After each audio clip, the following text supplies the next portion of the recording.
Hola amigos, espero que estén muy bien. Hoy vamos a hablar de un tema muy especial y ese tema es los helechos. Bueno, los helechos de la división Pterophyta son los más conocidos de las plantas vasculares sin semillas. Tienen hojas llamadas frondas que crecen hacia arriba desde un tallo subterráneo llamado rizoma. Los helechos se encuentran en hábitats muy diferentes. Dentro de los que están los bosques sombreados, la ribera de los ríos, los caminos y los potreros abandonados. Estos son claros ejemplos de lugares que son relativamente húmedos en los que puede crecer el helecho. Una manera más de reconocer a estos helechos es por sus hojas, que tienen una manera muy particular y que además, cuando es época de reproducción, aparecen los soros, que son un conjunto de esporangios, que es el lugar donde se crean las esporas para así poder reproducirse, que se encuentran en la parte de abajo de la hoja, donde ahí se crearán las esporas con las semillas y que al salir de él podrán germinar, caer al suelo y formar una nueva planta. La clasificación de los helechos, además, es muy controvertida y muy compleja. Hasta el momento, en la actualidad, se distinguen 6 subclases de helechos, en las cuales se están las ofioglósidas, marátidas, osmundidas, filícidas, marsileidas y salvindas. Pero tradicionalmente, y para facilitar la clasificación, se han dividido en 3 grandes grupos. Las esporangiadas, leptosporangiadas e hidropteries. En las eurosporangiadas, el esporangio deriva de una masa de células y cuando es madura tiene una pared recia constituida por varios estratos de células, las cuales presentan homosporias, que son eusporangiadas, las ofioglósidas y las marátidas. Las primeras son más bien propias de regiones templadas como la lengua de serpiente, Ophioglossum, y la lunarias, Botrychium, mientras que las segundas comprenden helechos tropicales más primitivos, que son Angiopteris.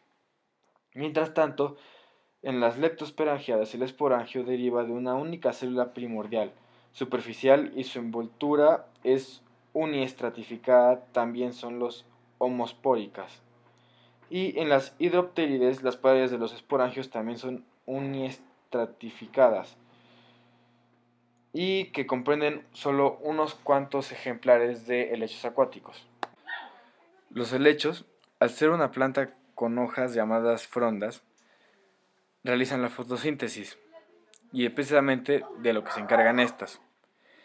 Así que básicamente el helecho se alimenta de la glucosa que genera al realizar la fotosíntesis con los rayos del sol, la cual se realiza en las frondas gracias a la clorofila que tienen y bueno, obviamente sus partículas que le ayudan a hacer esto. Asimismo, al ser una planta los helechos realizan la respiración por medio de estomas. ¿Qué son estos? Son las células especializadas de las plantas en el intercambio gaseoso, las cuales absorben el oxígeno del ambiente y sacan CO2. Y con ese mismo oxígeno que absorben, pueden realizar la fotosíntesis, la cual se lleva a cabo, como anteriormente ya dije, en las células especializadas que tienen las plantas. Y también gracias a la clorofila, que es lo que le da el color verde a las plantas. Y es el proceso por el cual las plantas pueden obtener su alimento, como ya anteriormente lo había dicho. Ahora vamos a pasar a hablar del ciclo vital de esta planta de la que hemos estado hablando durante casi 4 minutos, que se llama helecho. El ciclo vital del helecho muestra alternancia de generaciones. El cuerpo de la planta dominante es el esporofito diploide. El viento dispersa las esporas haploides formadas en los esporangios situados en la cara interior de ciertas hojas, las cuales germinan en el suelo húmedo del bosque y se transforman en plantas gemetofíticas haploides que pasan desapercibidas. En la superficie interior de estos pequeños gemetofitos con forma de lámina, los anterídeos masculinos y los arqueonios femeninos producen espermatozoides y oosferas. Los espermatozoides deben nadar hasta las oosferas, que permanecen en el arquegonio. El cigoto se desarrolla hasta convertirse en la planta esporálfica grande.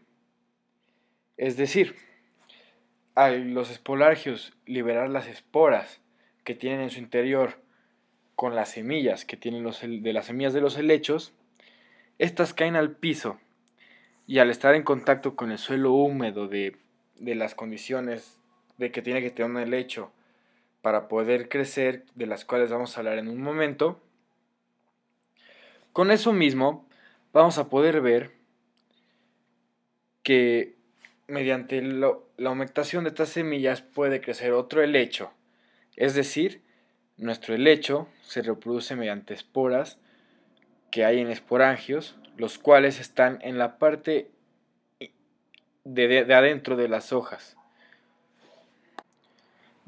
Después de todo este proceso que ya se llevó a cabo, en el que se libera la espora, podemos ver que el hábitat ideal en la que se pueden desarrollar nuestros helechos pueden ser básicamente hábitats boscosos húmedos, es decir, que tengan una gran cantidad de plantas o árboles y que sean húmedos. La razón es porque nuestras esporas al tocar el piso se pueden germinar gracias al agua que hay en el ambiente y así poder hacer crecer otro helecho, y además esta condición húmeda le da las condiciones necesarias a nuestra espora para que pueda crecer como otro helecho. Existen varios tipos de helechos, dentro de los cuales se encuentra el coalantrillo, el blegno, el cibóceo, que es un helecho arbóreo, el sirtomio y por último el davalia, que son algunos de ejemplares de helechos de los que podemos encontrar en México y en el mundo.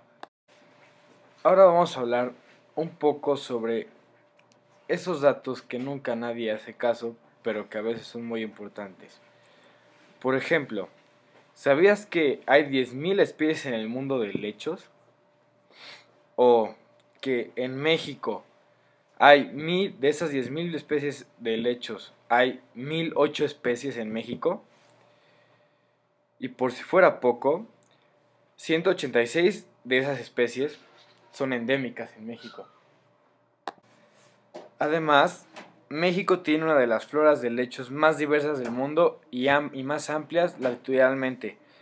Y por último, muchos de los géneros de los helechos del porcentaje del endemismo en México habitan en ambientes estacionalmente secos. Ahora vamos a hablar un poco sobre la importancia que tienen los helechos en la vida de los seres humanos. El uso de los helechos es muy variado y esta planta tiene un enorme potencial como planta ornamental o de adorno, aunque en México no se han promovido lo suficiente como para competir con otras especies que tienen alta demanda, como lo son las lilies en los últimos años. En varios países, algunos son comestibles, sobre todo las frondas jóvenes y la parte central del rizoma. En ciertas comunidades rurales asentadas en el bosque de la nieve del centro de Veracruz, por ejemplo, se consume el rizoma de Marathia laxa, después de someterlo a un proceso muy parecido al cocimiento del maíz que se mezcla con aquel para preparar tortillas. Ahora, la mayoría de las especies tiene metabolitos secundarios aún muy pocos estudiados, pero algunas de ellas, según se ha reportado, sirven para el transmitimiento eficaz de parásitos intestinales, reumatismos, trastornos diuréticos, úlceras, mordidas y piquetes de insectos.